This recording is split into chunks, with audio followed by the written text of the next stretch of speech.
And as he was rehabilitating, as it came to spring this year, and I think pretty much the rest you all know, but he walked out, and it was 2 weeks into lockdown. And my husband and I founded our own business 13 years ago.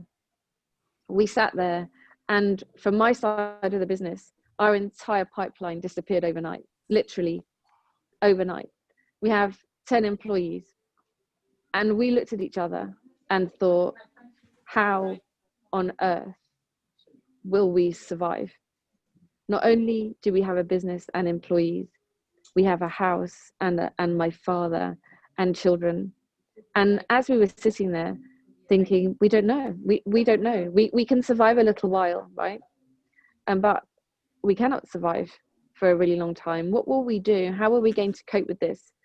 But you know, he and I are resilient people. So we just said, well, we just have to get on with it and do the very best we can based on what we've got. And it was then that my father walked out in his Trilby hat and was doing his rehabilitation walk. And it was my husband who said, keep walking, Tom. I tell you what, why don't we give you £1 a lap and do 100 for your 100th birthday? That's £100. And I went, oh no, but this is a crazy good idea. Why don't we set a target? I know what I'm going to do. I'm going to put it on Just Giving. And they were like, what's Just Giving? I'm like, no, it's a really good site for raising money for charity.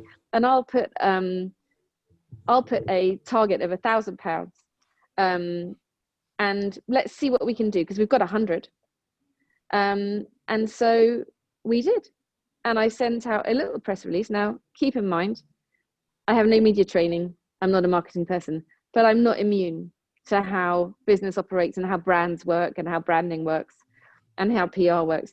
So we wrote a little press release, but I honestly thought we'd get the Bedford Times and maybe Three Counties Radio.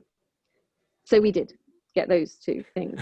And within 48 hours, we doubled our target of £1,000. And we thought, oh, you know what?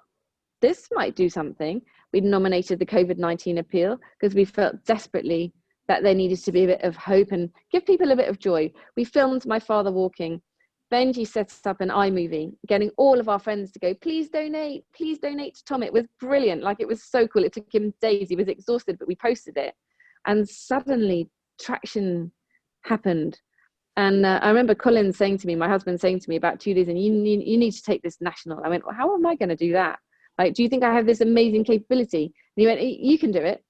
And so by then we picked up local TV, Anglia, which is our local regional TV. They'd come to the house, and we stood in the garden by the Wednesday, bearing in mind that the Just Giving page had gone up on the Monday 2 days before in the evening. And the press release only went out on the Monday. We got the first press calls on the Tuesday. So not quite 24 hours after it had gone out. Anglia were there by the Wednesday, so 2 days later.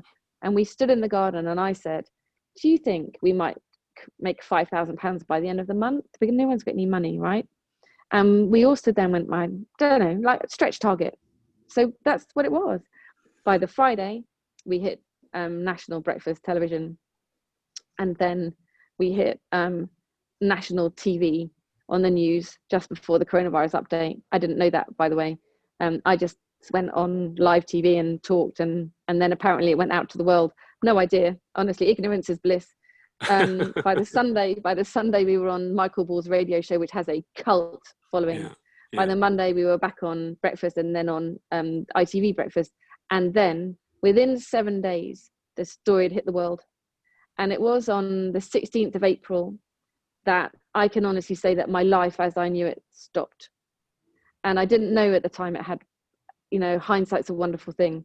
But we had just gone live with BBC Breakfast for an hour and a half. And because of COVID, I'd sat down with my father, and it was we had the Yorkshire Regiment, Guard of Honour, like amazing things.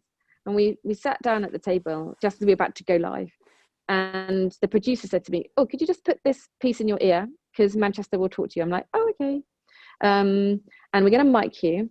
And then on the table, there's a monitor. So there's going to be live feeds coming in. And next to it is a sound bar.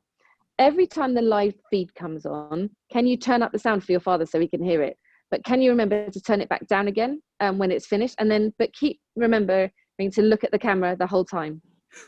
So I went, okay, I think I've got that. But I had no, because they went, we're 30 seconds going live. That's 10, 9, 8, 7, and we're in.